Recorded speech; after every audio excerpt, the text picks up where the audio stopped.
Alrighty, I think we're gonna start. Thank you. This is just the introductory section, so you can still do things for now for a little while. Okay, so just get the things out of the way. So most importantly, thank you to Cover Genius for sponsoring the beer and pizza and menu. Yes, thank you.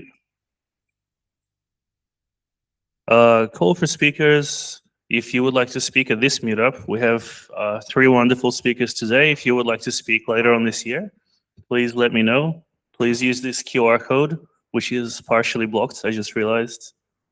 Here we go. If you're not on the PHP Australia Slack, please join the PHP Australia Slack. There you will find the Seed PHP channel. So we used to have a few different channels. I think now we've consolidated around that channel. It's been around the longest time. Yeah, join, say hi. If you want to do a talk, let me know. Send me a DM.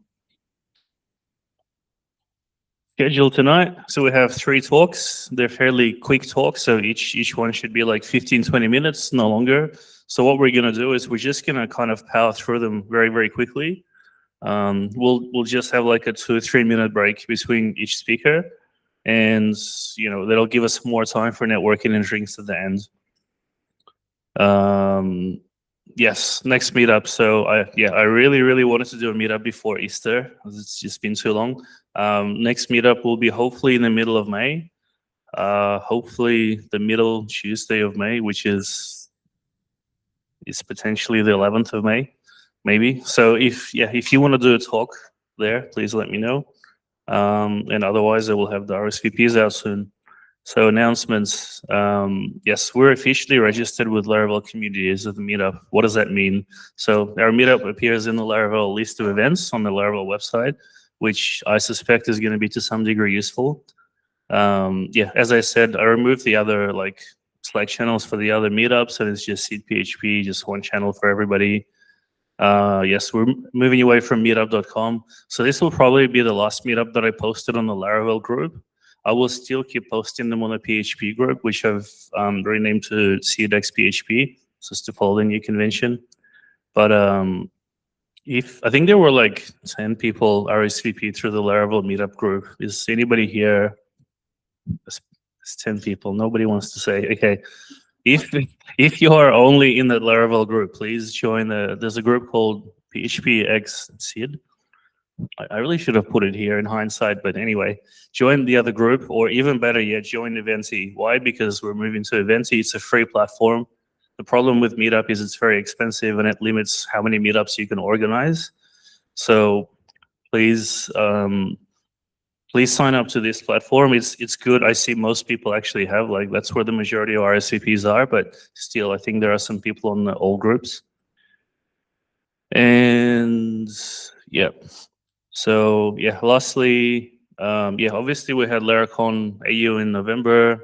If you're keen for another local-ish event, you don't want to go all the way to the US or Europe, there will be Laravel Live in Japan in May. And I think it's the 23rd, 22nd, something like that. I can't remember, but it's very cheap. It's a fairly cheap event. It costs, I think, less than $100. It may well be a lot more expensive to fly now to Japan, but yeah, I don't know. If you were already keen to go to Japan for a holiday, this could be a really good way that you could do both, and tax deductions and whatnot. So yeah, it's going to be a nice 2-day event in May in Tokyo, which is it's a good time to be there. It's very lovely. And yeah, if you haven't joined the Sydney JavaScript Discord, I kind of realized that's really small now. So okay, next time I'll have a QR code. Cool. Yeah, really big announcement is if you haven't seen in the last week, the LaraconEU for this year, the call for paper is out. So if you're interested to be a speaker, Michael always says he wants more local speakers to be submitting papers. You can submit your idea now. It's very easy. Like you can see here, this is me submitting my kind of idea as an example. It's not very difficult. If you're a first-time speaker and you're not sure about some of the things, or what it should look like, there's this very small, very readable guide, which is just LaraconEU/speak/guide. So you can have a look at that for like kind of ideas, tips, questions and answers. But yeah, I highly encourage people to kind of submit their ideas for a talk. Cool. So I will do the first talk, which will be hopefully quick. I'll try and time myself. But I've been busy. So I was over in Europe for the last few weeks, and I went to the LaraconEU and the Dutch PHP conference. There's quite a lot of content in those conferences, and I think it's less and less relevant to try and summarize it. So I'm just going to talk about a few things that I think are particularly interesting, but there's way more content, right? So what I would highly recommend you do is just go to YouTube and just subscribe to both of their channels. And I'm pretty sure both are going to release the videos from the conferences in April, like towards the end of April. And if not in April, for sure in May, which follows April. So just give you 30 seconds. Just go to these channels, subscribe. When they release the videos, you will see.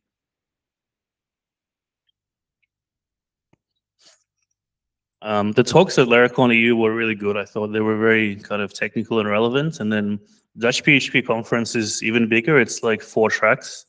So there's a lot of talks. There's like a lot of talks. Not everyone might be relevant, but I think there's a lot of really good ones. Yep. Oh, there you go. And they have also a YouTube channel, right? Yeah, absolutely. And I think that's happening. Actually, the new one is very soon, right? Yeah, August. Okay, yeah. Yeah, it is. Yes, flights are a bit challenging now. I guess I'm very happy. I already have all my flights bought until the end of the year. But also another thing about Denmark Live is I heard they actually banned AI talks for this year because they were so sick of submissions of AI talks. So I don't know. This is a very polarizing thing because sometimes you get conferences with a lot of AI talks. So if you don't like that, definitely go to Denmark Laravel Live. Just one moment, I think.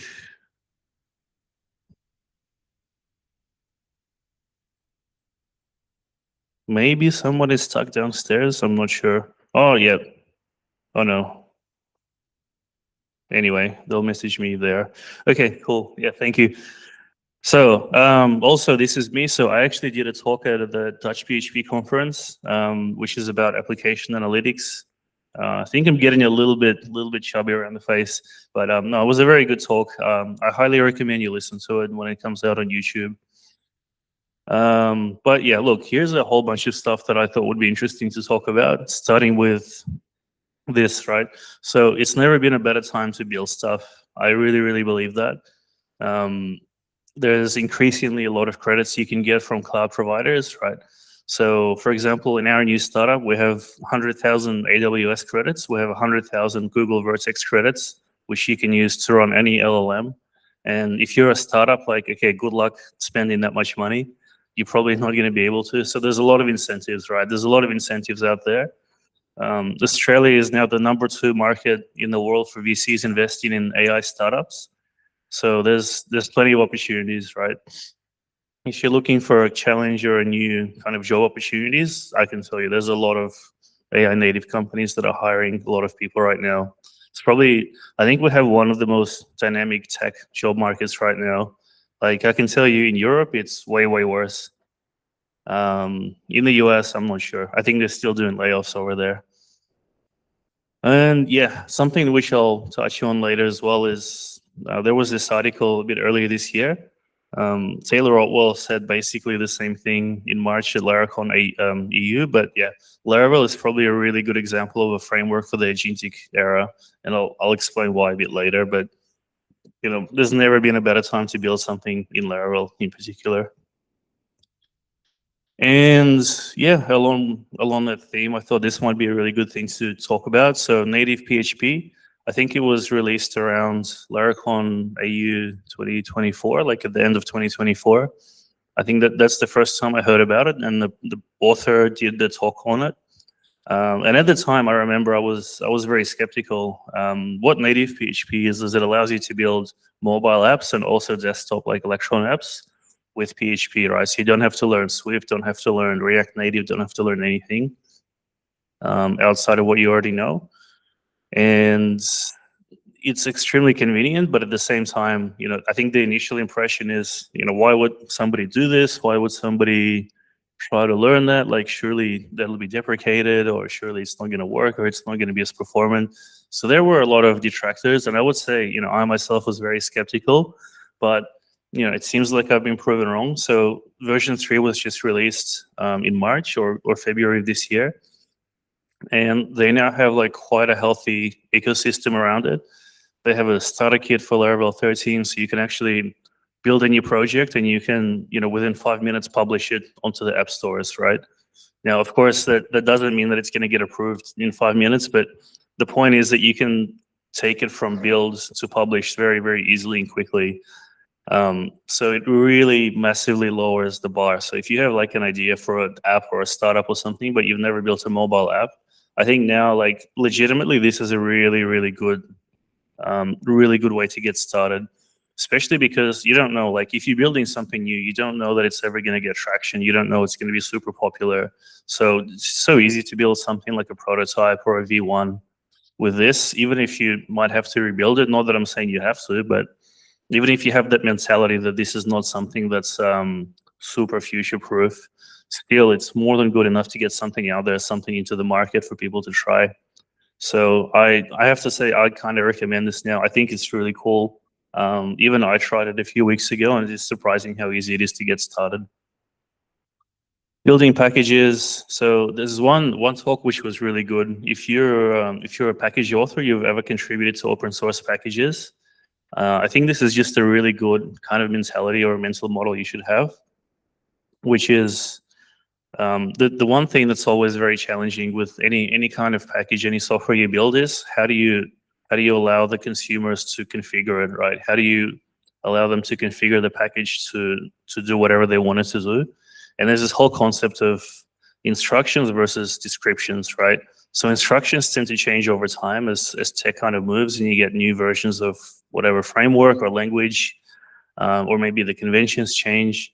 So ideally, what you should do is you should allow the user, the consumer, to write a description of whatever features or configuration that they need to implement, right? Description is something that's like an investment into the future, and that investment will compound over time as the framework has new features and as PHP language gets new features. And ideally, you want to translate those descriptions to the internal implementation of your package, which is probably going to change over time. And then if there are any errors, you should translate that back into something that's description oriented for the user, so they understand what's happening. And yeah, there's a few kind of bullet points around it, which is, you've gone too far when it's kind of easier to write PHP than it is to write a configuration. Meaning, if you have a piece of software like a package and you allow it to be configured, and the configuration is so complex that it would actually just be easier to write PHP to return whatever relevant aspect of the configuration you want, like, that's okay, you've gone too far. So when there are infinite options possible, it probably shouldn't be a configuration. That 80-20 rule, the 20% of the time, you should probably allow a user to pass a closure rather than have like an infinitely complex configuration. So hopefully that makes sense. Like, as a package author, it kind of made a lot of sense to me, and I thought it was pretty interesting. But yeah, I think the point is every abstraction you make is a bet, and you have to make sure that the bet survives being wrong, because you can't be right 100% of the time.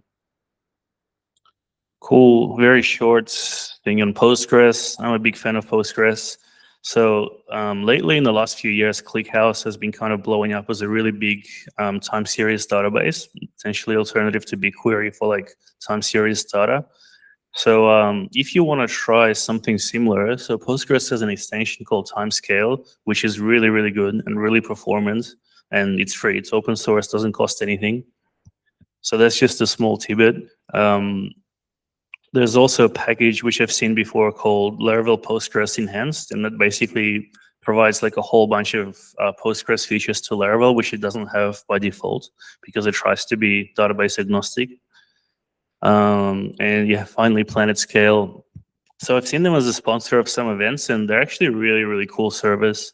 They allow you to run your database on like a physical server with NVMEs, which might seem contrary to the cloud native thing, but the performance is insane, and they still guarantee uptime and redundancy. So this may be a very niche use case, but if you have database performance problems, there you go. Yeah. Otherwise, I just personally noticed that Postgres seems to be releasing a lot of features, a lot of new releases very quickly now. It used to be a lot slower. These look very quick. Honestly, barely deserves a slide, but I just thought it's kind of interesting. Some of these, I haven't seen some of them. Like, let's say if you want to update one package, I don't know if you've ever had this, like, you want to update one package because maybe it has a security vulnerability and your composer audit is complaining, but then that package depends on other packages and you have to like figure out all the packages you have to put in the update. So there is, as it turns out, there is, or at least now, there's this thing called with minimal changes. So you can just update one package and you can say with minimal changes, and it doesn't touch anything that doesn't need to be touched to update that one package. I hope that makes sense. But I just thought that's really useful. This happens all the time. Maybe not all the time, but it happens multiple times a year, and it's very annoying. And there's also with dependencies, which is very similar, but it updates also the dependencies on that one package, even if it's not needed. Cool. Crawling. Does anybody here do anything with crawling? Yeah? No? Okay, I don't know. Well, I've never done any crawling, but suddenly it's become very relevant for me. I don't know if anybody's interested, but there are these two major projects, both of which have new versions released recently. They're quite big, as in they have a ton of features. So one is the Spotty crawler, the other is called Roach PHP. Guess it kind of makes sense. Cockroaches do a lot of crawling. But anyway, if you wanted a better crawler, have a look into these. I'm looking into them now, actually. You can also crawl with AI. So something you can do now, which is interesting, if you have Claude Code, you can actually hook it up to Chromium, and you can tell it to like visually crawl a website. So you can ask it some kind of a context-dependent question. So for example, let's say you give it a business and you say, oh, can you tell me who are the founders of the business, or can you find me the login page on this website?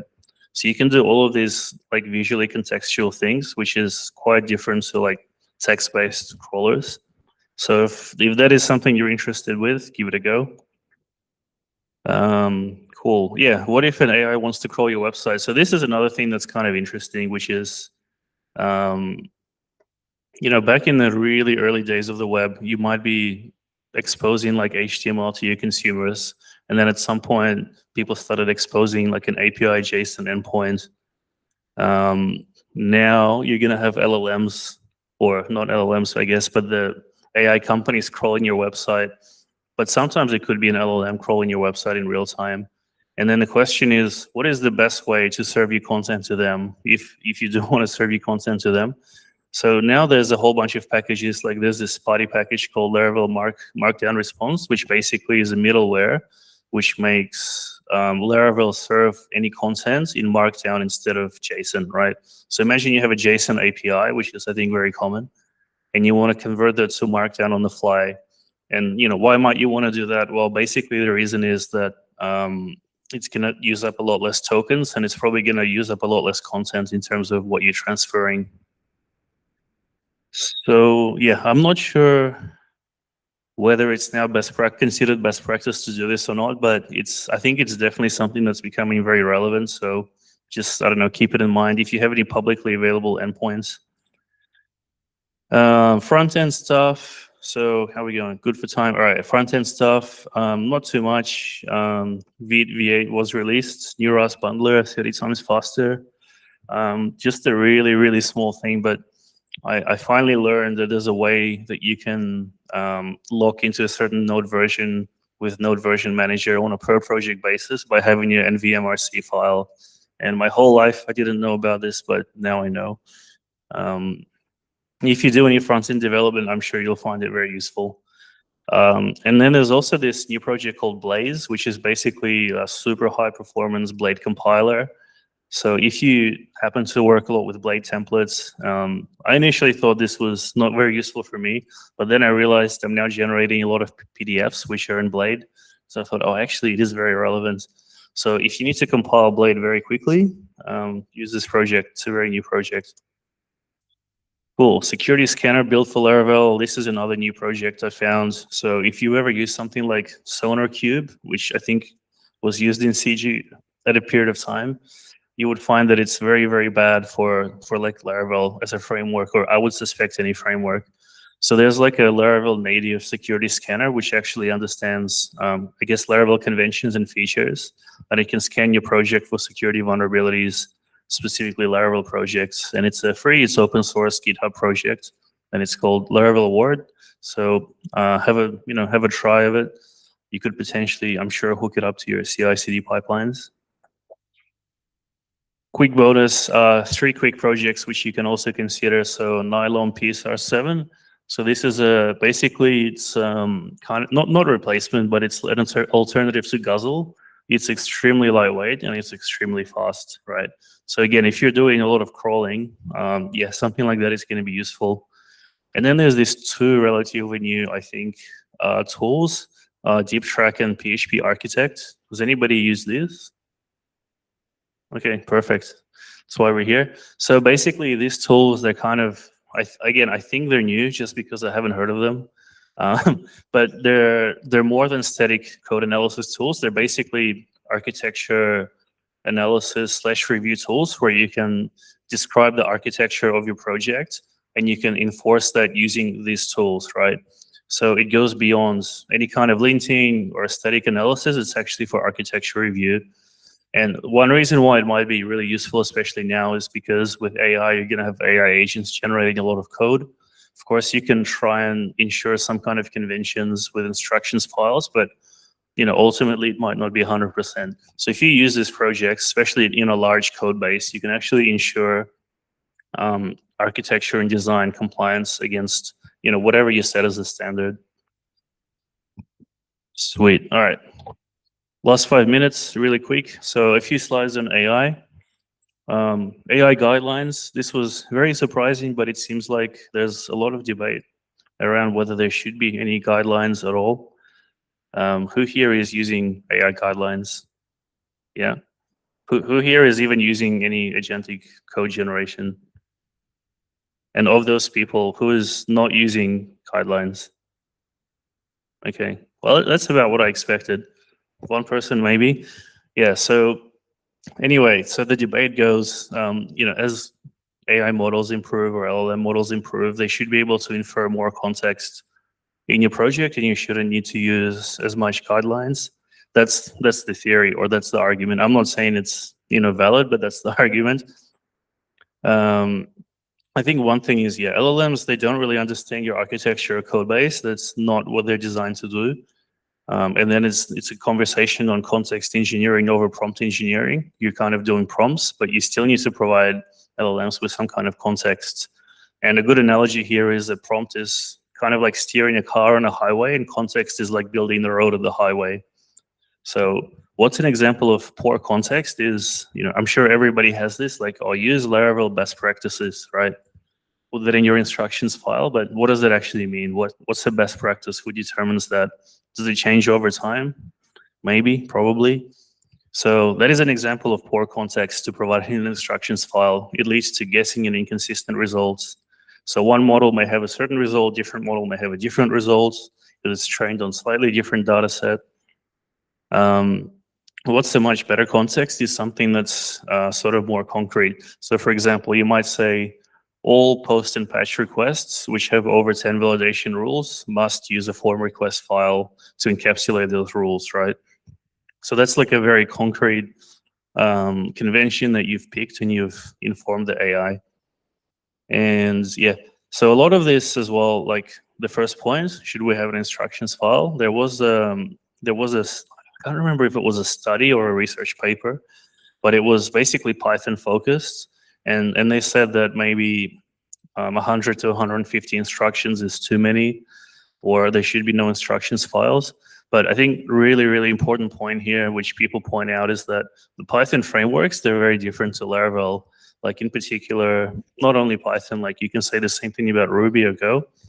So Laravel is designed to be a very opinionated framework. If it's an opinionated framework, it has a lot of existing conventions. And so you would think there should be less guidelines and less context needed because those conventions already exist in the framework. And so what that means is that ultimately you shouldn't need to have as many instructions in your instructions file. So yeah, I think that's a summary of like a whole bunch of debates around that.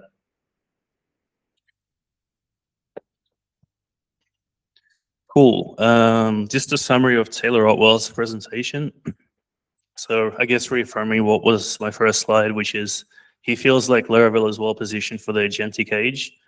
Why? Because everything that makes it really easy for humans to use Laravel, it also applies to agents. So again, this is convention over configuration, strict rules, all of these kinds of things.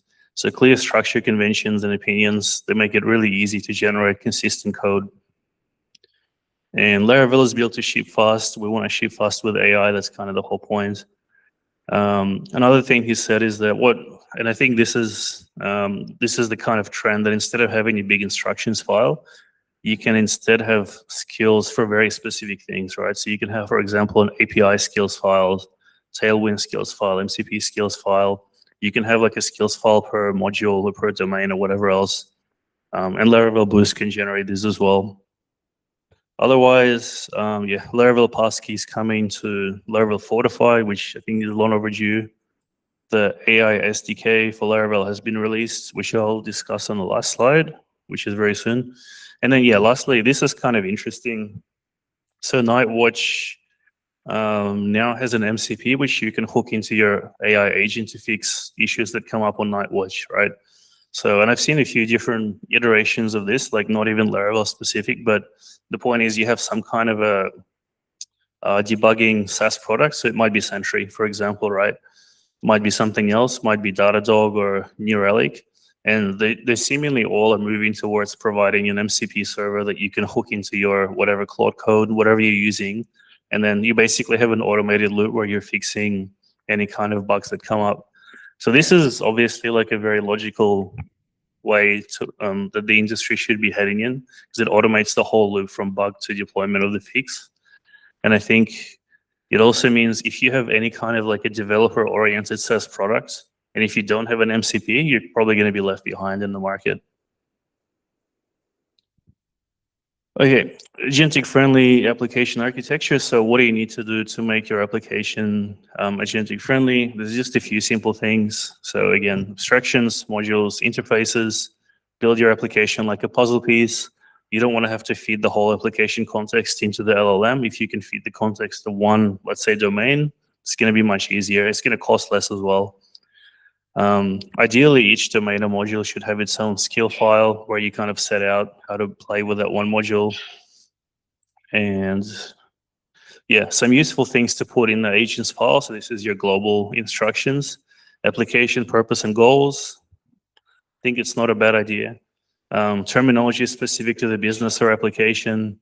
So this is actually one thing which seems very obvious in hindsight, but I've never done it. Right? So it's like if you have some terminology around your application, that terminology probably means something to you that's different to what it is to everybody else.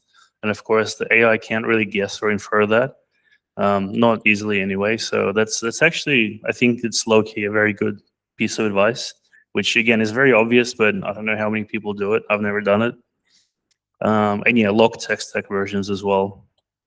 Cool. So I think this is the last slide. So something that's kind of been relevant for me, but Neuron AI, which is probably the biggest kind of agentic library in PHP, they just released their version 3 in February. And that has workflows for agents as well as rack support. So at this point, it's like a very complete agentic framework. It also supports like AI abstraction libraries like Bedrock and Vertex, which is good. But yeah, at the same time, so Laravel just released their own AI SDK. So now there's this kind of like, okay, there's two big AI agentic products in terms of these packages. Unfortunately, like the Laravel AI SDK, it looks very good. If you have a look at its interfaces, like its features, it has everything like text, video, speech, everything. It looks very Laravel-esque. But then, yeah, it's kind of missing a lot of like the more complex features, like agentic workflows, for example. So, yeah, it's really a weird thing. I think if you can get away with using the Laravel AI SDK, I would say probably go for it, because like no doubt it's going to receive a lot of features throughout the year.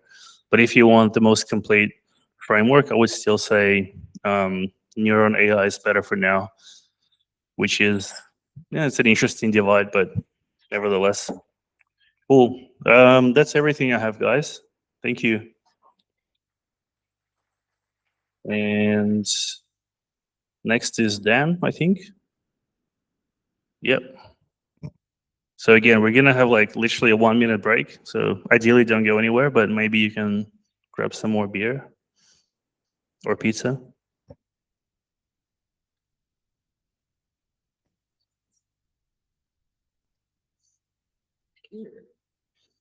Yeah, and if you have any questions, let's save it for the discussion at the end.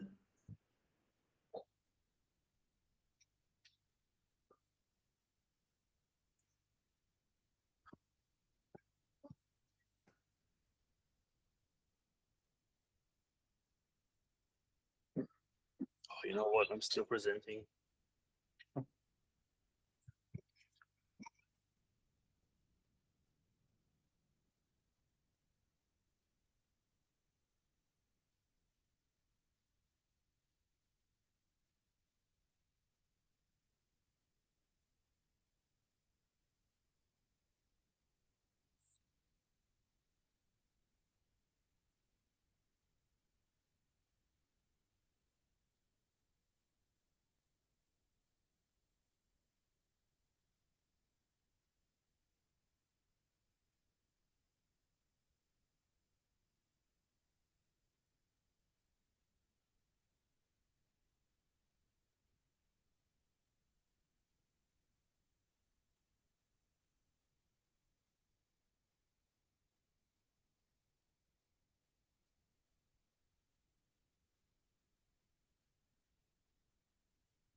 Hello. Hello. Oh, cool.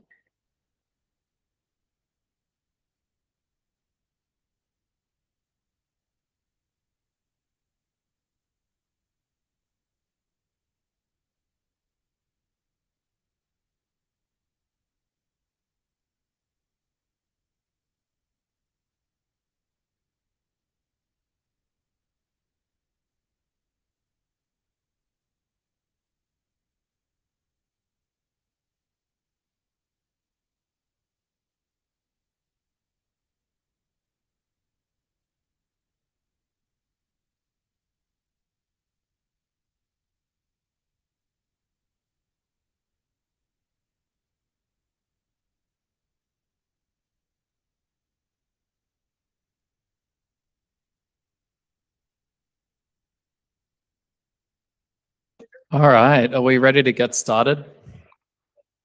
Yeah. Okay. I am going to tell you all about a new tool, a new version control system called Jiujutsu, or JJ. I wrote the title of this talk intending to convey that I'm not going to be here saying, hey, there's this new thing, you've got to use it, you've got to get on the JJ train. I'm not going to be pushy about it. I'm just going to hopefully show you what it is and help you feel like you've experienced it so you can decide whether you want to use it or not. I've been made aware since I wrote the title of this talk that it contains at least 2 puns, neither of which were intentional. But if you can work those out. So hello, everybody. I'm Daniel. I'm Crab Musket on the internet. I've been a JJ user since mid last year. And I'm the lead developer at Pylon. We make tools for solar companies. In this talk, I'm going to show you, well, I'm going to tell you why I'm doing this talk. I'm going to introduce you to what is JJ and some of its concepts. We're going to do a little interactive demo in the terminal. And then we'll come back and just give you some of the pros and cons from my point of view. This is the logo for JJ. It's 2 J's. It's cute. So what is it? It's a new version control system. So if you use Git at work, does anyone here not use a VCS that's not Git? That would be really interesting. Does anyone not use version control at work? Okay. Duck for cover. It was developed by someone at Google, and it is being used at Google, I believe. It's written in Rust, if you care. And it's very influenced by Mercurial, which is a version control system you don't hear a lot about these days. There's a lot of really interesting ideas that have affected the way that Jiujutsu works, and I'm very glad that it was. So JJ is Git compatible. Basically, if you have a Git repository, you can just run the JJ command line tool, and it works with your existing Git repository. You can switch between the two, like you can literally use Git commands and then switch to using JJ commands. And no one else in your team has to know you're using it. You can just do it in secret on your own laptop. It works with GitHub or whatever other Git forge you're using. You can push up branches, all that kind of thing. And yeah, that's been part of our migration story at work. I mean, about half our team are using JJ currently. And that was like, I started using it and then I was like, oh, I don't get this, I'm gonna go back to Git. And then I started using it again later, and that's been similar for the few people who are using it at work. You kind of go back and forth and you're like, okay, I like this, I don't like this, whatever. Why did I want to talk about it? I see a lot of hype for JJ online. I don't know if everyone's in the same places that I am. I think it's good to be aware of new tools and what they're for and why. And I'm here to help you feel like, do you have to learn this new thing? No. I'm here to try and educate, not advocate. I'm not going to tell you should be using JJ. All right. It has some slightly different concepts to Git. It plays the same role, but in a slightly different way. So in Git, you're usually working with commits. In JJ, you're working with what they call changes. Now, interestingly, a change has the same ID over time, no matter what is in the change. So you might understand how like Git, the commit ID is a hash of the contents of the change that you're making. In JJ, it's actually not. It's a stable ID over time. And changes are linked to commits. So as you'll see later on, we'll see as we go through, the commit hashes will be changing, but the change IDs will remain stable. And the same with the changes parents. So you get a history of changes, and that history stays stable even as you edit what's in each change. In JJ, you're always editing a change. There's no like index, there's no untracked files, there's no git add kind of equivalent. You are always editing a change, and your files are always part of that change. I'm not going to spend too much time on this. Basically, a lot of JJ's commands operate on sets of changes called rev sets, and there's a whole little expression language you can use to like do set maths, like in the mathematical concept of sets on sets of changes. That is really cool. I won't probably go into it very much because it's too much for the time that I have, but it's important to know about, and it's really cool. And here's just a kind of a comparison, right? In Git, you have commits. JJ, you still have commits.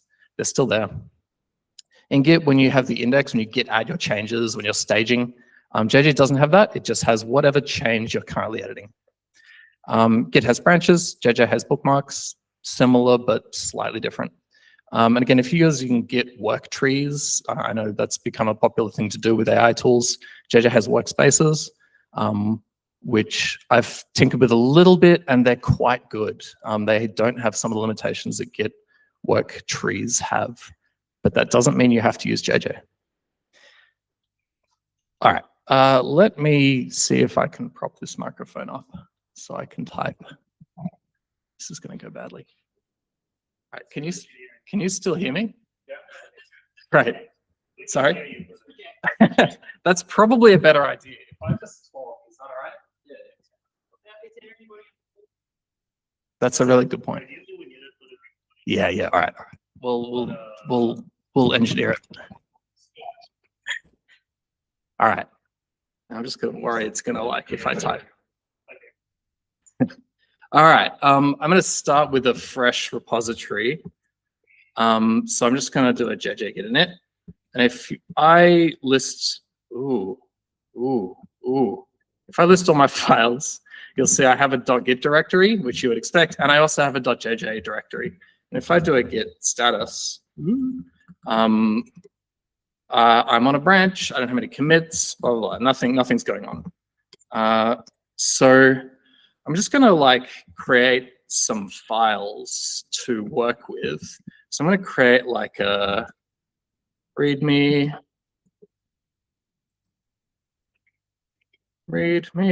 Okay. And then if I run JJ, this is so small. Okay, let's do this all in one terminal, I think. I don't have as much room as I thought I would. All right, so JJ's default behavior is to log your changes. And what you're seeing on the left here is the history of commits. So there's a root commit, which is empty. And then there's my current change, the @. You can see it's got my details in here. This is the change ID, which is that stable ID. And this is the commit hash. And you can see it's not got a description at all. I'm just going to go ahead and commit that. So it's jj commit -m work on readme. Let's spell it right. And if I log again, you'll see I now have that root commit. I have the change that I just committed, work on readme. And now I have a new current change that is empty because I haven't changed anything yet. It has no description. So this is starting to set up some basic history. All right, let's work on backend feature a.php. Okay. Echo first thing in feature a. Okay. So you'll now see, so without having added anything, JJ has noticed that I've changed this feature A file, and that is now part of my change. So I'm just going to commit again with a message. Start feature A. Okay, I'm going to do the same thing for the back end, the front end, just so we have some more files to work with. So I'm just going to create a little file, feature B. Start feature B. Okay. Again, same thing. I've got change ID, commit ID, no description. Let's commit this, start feature B. All right, where are we at? We've got a really basic bit of history here. You see there's 3 different change IDs, 3 different commit hashes, and I'm currently sitting in an empty change. So that's not too difficult so far. What we're going to do now is make the history slightly more interesting. So I'm going to branch off from this point, from feature A, and I'm going to do like another backend feature. So I'm going to JJ-new. Now, I could identify this revision by like any of these things. I'm just going to use the shortest prefix of this change ID. So I'm going to start at T. So if I have a look at the state of the repository now, I've got my history from the root, from that README commit, feature A, and now feature A splits off. That's that original commit I did on feature B, and my current change is also kind of in parallel with that. So let's like nvim back feature C. Why is it split off?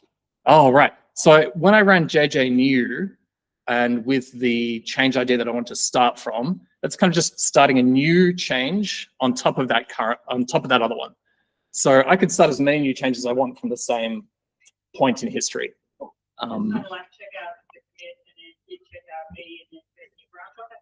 Yeah. I mean, the branching is implicit. I didn't create a branch or tell it anything. I just said, start a new change from there in the history. Echo, whatever. Can't type fast enough to do this. Okay, JJ commit -m. Let's go feature C. All right. What have I got at this point? I've got a backend folder with feature A and C. I've got a README. No front end, because remember that front end work is actually on a different branch over there, which is not part of my current work tree. If I go JJ stat, maybe that'll make it slightly clearer, or maybe it won't. Yeah, the formatting's not great here. You can kind of see that in this commit, I changed feature C. In that commit, I changed the JavaScript file, but the formatting's not super helpful. All right. Okay, so now we get into the fun stuff. How am I doing for time? Come on, 11 minutes. So what I'm going to tell you at the very end of this talk, I'm going to tell you now. JJ is really nice if you like editing your history. If you like sculpting and crafting the set of commits that you have so that you have like really nice commits, JJ is really good for that. So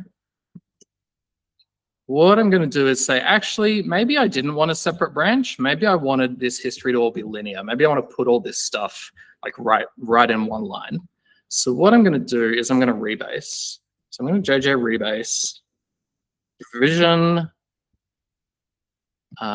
this change ID. So I'm just going to use the shortest prefix again. I'm going to go revision W after.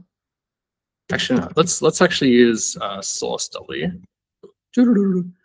Destination and this one here. So I'm going to put that W change on top of the Q change, and then you'll see now the W change is on top of the Q change. So now I have a linear history again. If you're a person who is often going to get rebase, reordering your commits, all that kind of stuff, this is the same deal, right? I've just edited history because I prefer to have believed that it was always this way. Now, I'm going to skip ahead for a minute. Let me show you what happens if I just undo that.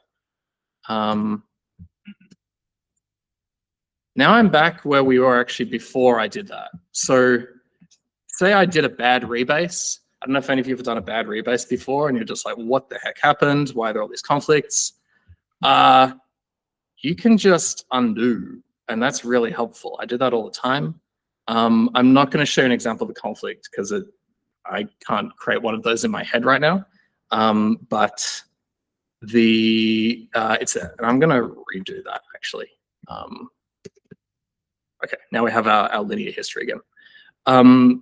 All right, what am I going to do? I'm going to do splitting. Okay. All right, let me edit two of these files. And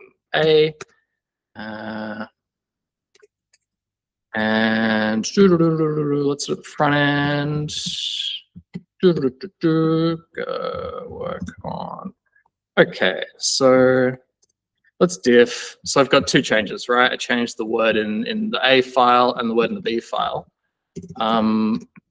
And as you can see, so this is a change. It's not an empty change. There's, I've changed two files. I haven't described this change.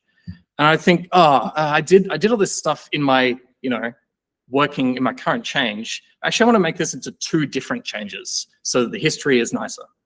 I'm going to do a JJ split, which is going to take my current change and split it up into different changes. So I wanted to show you this because when I first ran this and got into this like split editor, I was like, what the heck is going on? I'd never seen it before. Basically, this is a little terminal UI. I'm using the arrow keys to go into and out of these files. And I can select sections of the file to include. So splitting, I'm going to select what to put in the first change. So split always makes two changes. You can't have multi-splits that I'm aware of. So I'm just going to take all the PHP changes. So I'm going to hit space to select all the changes in this file. And then I'm going to hit C to confirm. And it's like, okay, you split your PHP changes into a thing. What do you want to call it? I'm just going to say work on backend, pay, whatever.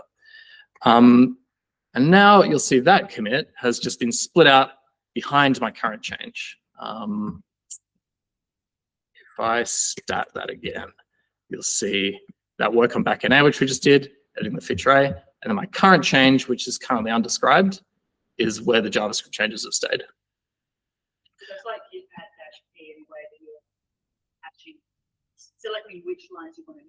Yes, that is pretty much like if you do a git add -p or you do git add some file.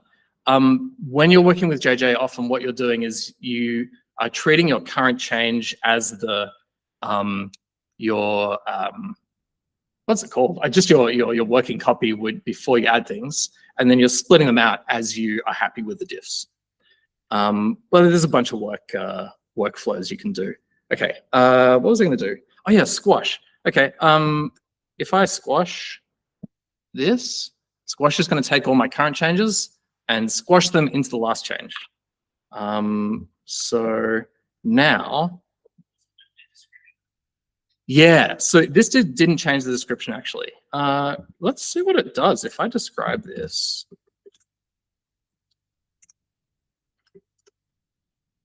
Oops.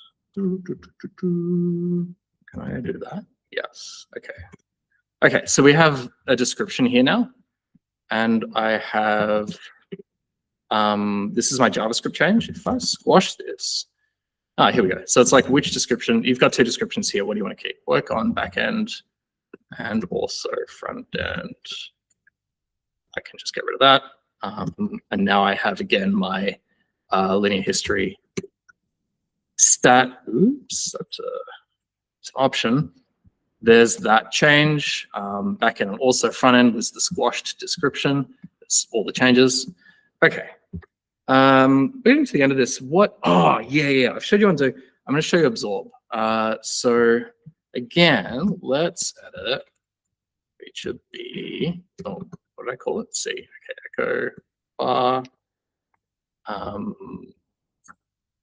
Envim front end. Let's make two backend edits just to show you feature A. Next thing, another thing. Okay. All right, I've edited two files. I've edited feature A and feature C.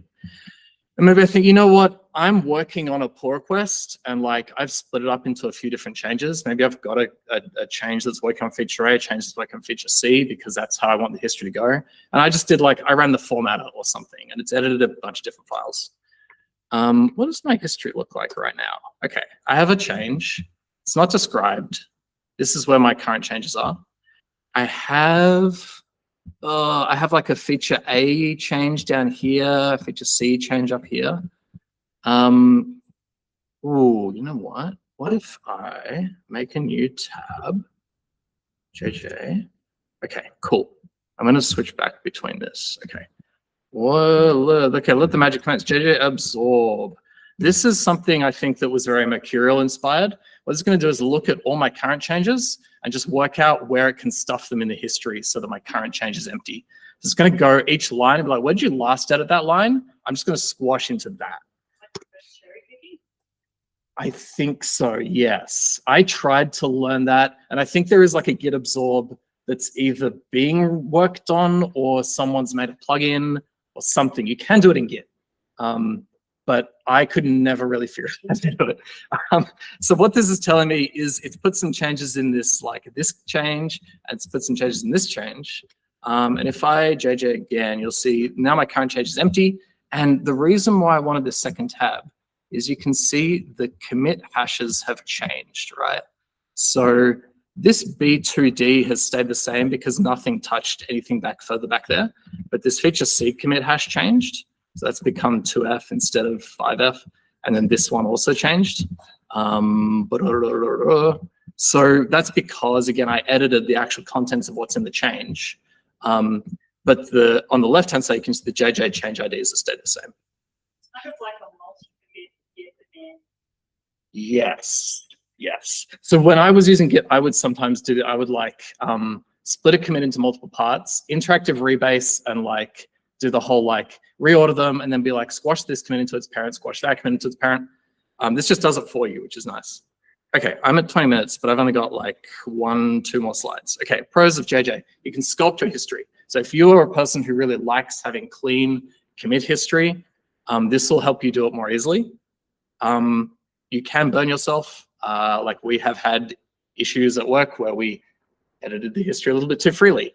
JJ does have ways to prevent that, but you can shoot yourself in the foot a little bit more easily.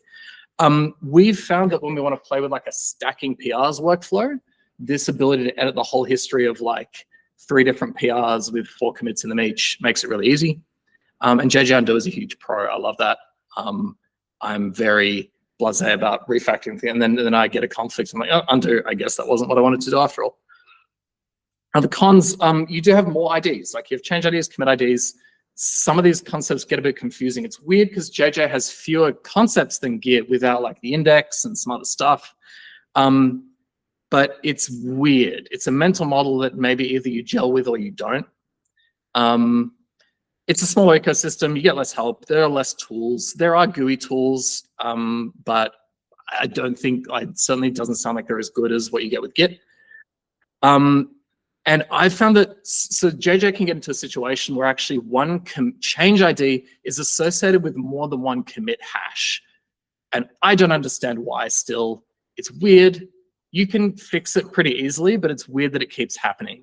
And I feel like this is just like an issue that people get used to maybe. And it happens. I'm like, oh, I don't know. I guess I'm gonna just abandon all this, the changes that diverged, and it's fine. It's just annoying. Okay, that's everything. Thank you.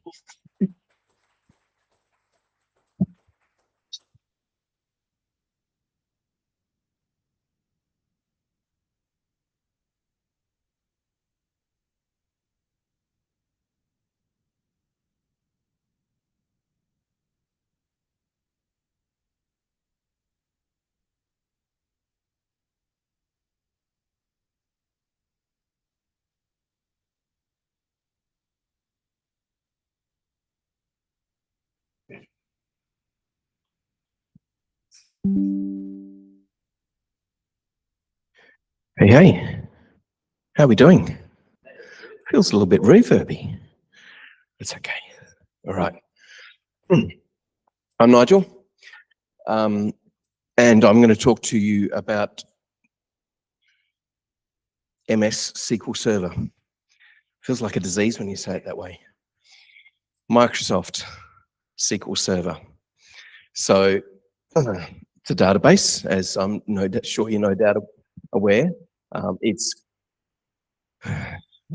features are on parity, pretty much Postgres, except you just pay a lot more for it.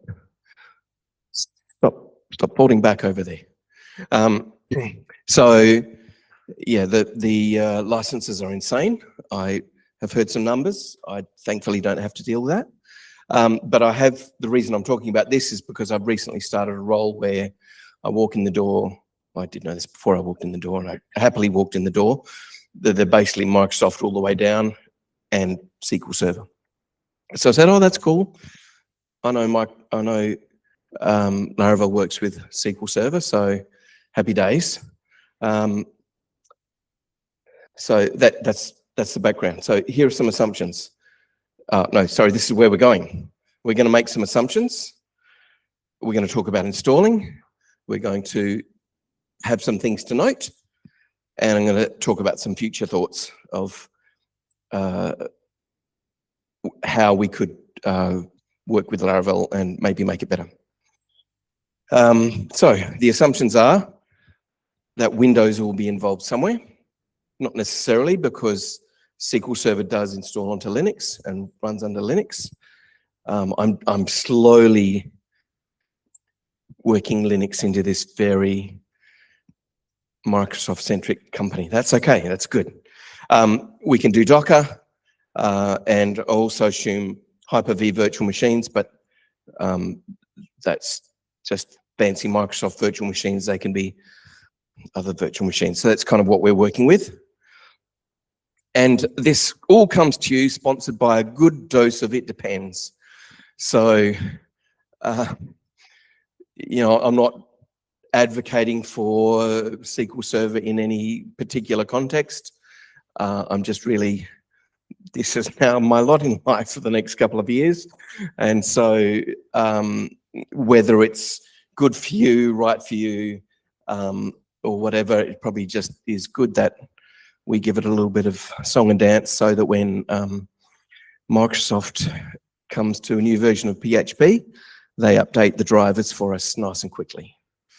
Because at the end of last year, when PHP 8.5 came out, that was still languishing back at 8.3, which was, yeah, okay. But I was getting on the GitHub thing saying, hey, how about we update these?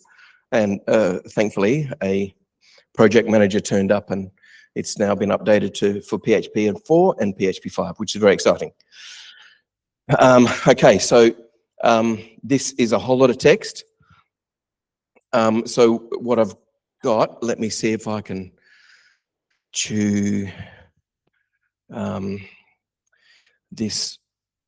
How am I going to put this down for a second? I'll do a mic drop.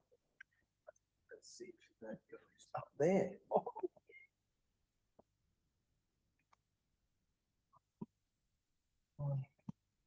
Here we go. Whee! That one. Now let's biggest. This is big. Oh. Sorry, what? Control plus. This is Z. Control Shift plus.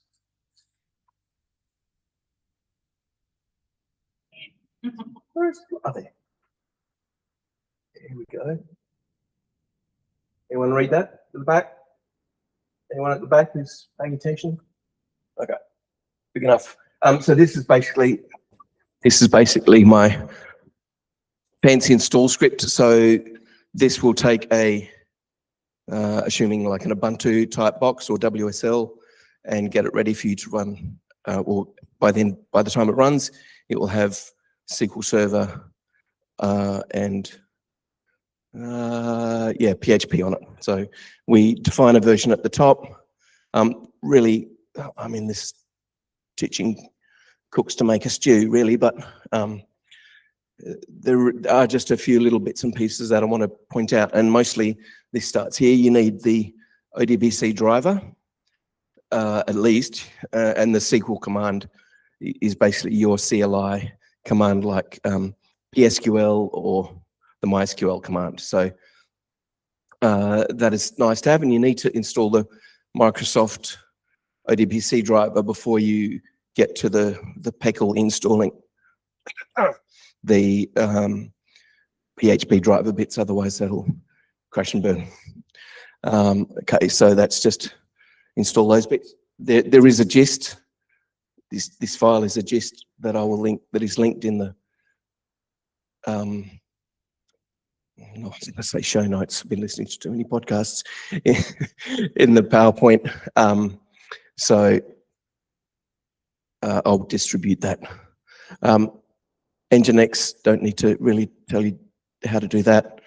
Also PHP, that's just, oh, come on, there we go. A fancy way to make sure you've got all your extensions. And here is the other fun part where you need, it basically updates your pecl channel and then does a pecl install of SQL Server and PDO SQL Server. So you possibly could get away with just the PDO driver, but the SQL Server then makes it available for Eloquent as well, which is a little bit nicer. Anything else exciting there? No, not really. Then the rest of the script just gives you a default file for Nginx, and then tells you that it all worked or failed or whatever. So Where is that SQL Server? Like a separate? Yeah, it depends how you want to architecture your thing. So currently we have our dev systems with an app server and a PHP server on the same machine, and then staging is separate machines, and then production is a separate machine, and then a separate reporting machine. Yeah, absolutely. So my next file over here is, I can't even read which one is which, but let's just click one. Oh no, that's just the while I'm here on this page. This is just the settings you need for SQL Server. They're slightly more complicated than what you'd use for Microsoft, mostly because you generally need to trust the server certificate. Because when you install SQL Server, it will generate its own certificate. And so you just want to say, I would like to trust that, please, because it won't have a full certificate authority chain, all that sort of thing. Other than that, there's nothing there that's too much more complicated than any other database you've used. This is the how to use the CLI command. Different combinations of different switches to do different things. And if you're way down the back, maybe this is a little bit too small, but let's try the plus trick again. Plus. But basically, you're sending them a server and a database.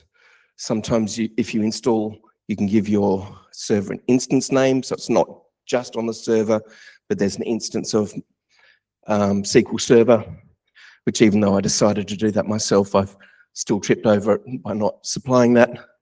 Sometimes you need to supply the port, which by default is 1433. Don't know why. Someone smart can work that out.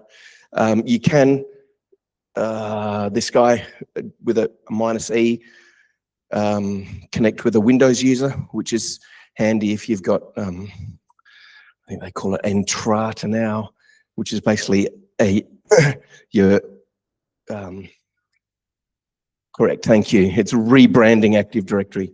Yes, it's basically if you've got an Active Directory user that you're using in all over your network, you can log in as the user you're logged into your computer as, which is sometimes handy, which does mean when you install SQL Server, if you want to use Windows users and SQL users, which you would connect with a username and password, you have to say whether you want mixed mode or SQL only mode, some of the tricks. And this last one is the -c switch is for trusting the certificate on the command line. And that's just a simple query. Putting all those together and sending a inline query. All right, so there was install the stack, do a connection.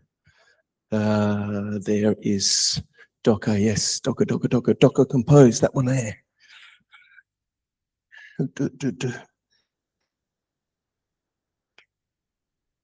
Whee! All right, so this is a snip from a Docker compose file. Nothing too exciting here. You're pulling an image, giving it a platform and a name, all those sorts of fun things. Again, you've got to, in the environment file, you've got to say that you want to accept the EULA, the end user license agreement, because Microsoft are all about licenses and the dollars that come with the licenses. Everything else is really about tweaking how much memory you're giving SQL Server, and generally, once you get into production, you're giving it as much as you've got available, basically, and then there's just mounting volumes like you would do for anything else. So nothing too tricky apart from where you would get the image from. So they do a release about every 3 years. So the latest release is 2025, and Laravel supports back to 2017. The version that came out in 2017 says 2017, 19, 22, and 25. So there's possibly some features in there, those 3 other versions that possibly you could amp up your processes a little bit more by doing, if there were some more features in Laravel. Let's see if we can go back to our, come on, that's over here, back over here, there we go. Click, that did, it did. All right, so this is just what we did before. That just kind of explains those steps. We don't have to go through that anymore. See if I can see this page at the same time. All right, So things to note. I feel that, and this is just my opinion, so hashtag just my opinion, the kind of default database, apart from now recently being SQLite, just for super ease of install, was MySQL and the SQL in the PHP space, and in the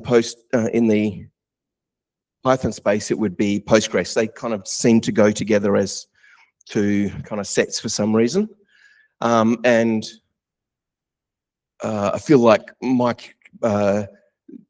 PHP and databases would just do some CRUD stuff, throw it in a database, sometimes have relationships. But SQL Server being a little bit more powered of a database than MySQL. I hope the writers don't come after me for that. But they've got other features, and these are similar to Postgres as well. So if you're familiar with Postgres, you'll be familiar with these. So schemas, you don't necessarily have to put your whole database into one schema. You could split it out. And I've kind of been pondering, I've seen a lot of things where it's just thrown into the DBO schema or the database owner schema, which is a lot like public schema that you would see in Postgres. But I've seen other schemas that almost split other databases that split the schema by almost functionality like HR, warehouse kind of thing, and that have tables like that, which I thought was interesting. So something to think about. Obviously views are a fun way to calculate certain things, or sometimes even materialize that view into another effectively stored representation so that it can be faster, particularly if they're summarized things. Stored procedures do get a little bit of, there's pros and cons. We'll go back to it depends. Do you want to write a stored procedure for something, but then how do you manage that in your, your git commit? And the kind of way that I would think about it is that you would write your stored procedure as a migration, and that would get run as a migration and managed that way.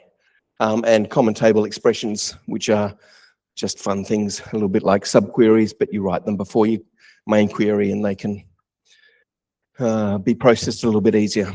Oh, the last thing I've got down here is Go, which is just kind of a keyword in SQL Server, which is where you'll kind of batch up a set of transactions. You'll say Go, and then the server will run that. I'm not quite sure if it's like a transaction, but it'll basically just have the bits of queries that you've done and then go, and it'll send that off, it'll execute it, and then it'll keep going with the next bits. Oh, no, that didn't work. Fine. Future thoughts. So, given that I've got to work with this database for the next couple of years, so this is kind of where my thinking is going, is that I would like to kind of investigate schemas a little bit more to see how much that's going to benefit, the architecture in our product, whether by splitting things out and then potentially having maybe different users to access those schemas. I don't know. I've got to think about it a bit more. That's why it's in the future.